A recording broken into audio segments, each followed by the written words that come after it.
अवधूत कहते हैं तो वही है जो न बदलता है, न हिलता है, न टूटता है। तुझे न राग है न वैराग, फिर तू दुखी क्यों है इच्छाओं के पीछे भागकर। भीतर जो है वह अचल है, बाहर सब बदल रहा है। तुम सोचते हो तुम बदलते हो, पर बदलता शरीर है, मन है, मूड है, आते हैं, पर जो नहीं बदलता वही तुम हो।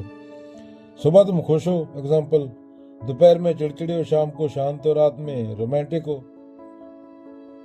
पर जो इन सबको देखता है वह वही पुराना है, अचल है, शांत है, जैसे आकाश। बादल आते जाते रहते हैं, कभी काले, कभी सफेद, कभी बारिश, कभी इंद्रधनुष।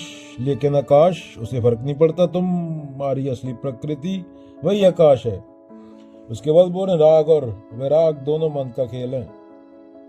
लोग सोचते राग बुरा है, विराग अच्छा है, पर मैं कहता हूँ, अवधूत बोलते हैं, दोनों ही मन की चालें हैं। उदाहरण, मुझे मिठाई चाहिए, ये राग है, मैं मिठाई नहीं खाऊंगा, मैं त्यागी हूँ, यह विराग है।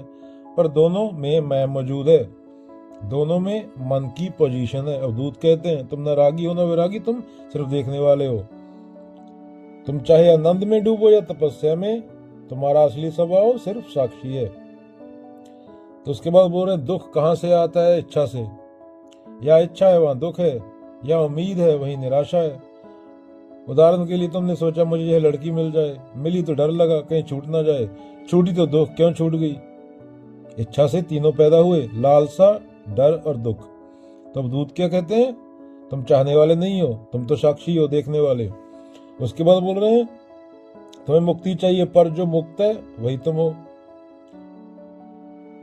तुम ऐसे हो जैसे कोई समुद्र में खड़ा आदमी पानी मांग रहा हो। तुम्हारी ऐसी स्थिति, तुम स्वतंत्र हो, फ्री हो, पर खुद को बंधा मानते हो।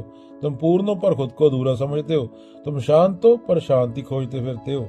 यह ऐसा है जैसे कोई आदमी आंखें बंद करके सूरज ढूंढ रहा हो। फॉर एग्जाम्पल, छोटा बच्चा खिलौना, बच्चा खिलौने के लिए रोता है, मिल जाता है, 2 घंटे बाद तोड़ देता। क्यों? क्योंकि खिलौना कभी सुख नहीं देता।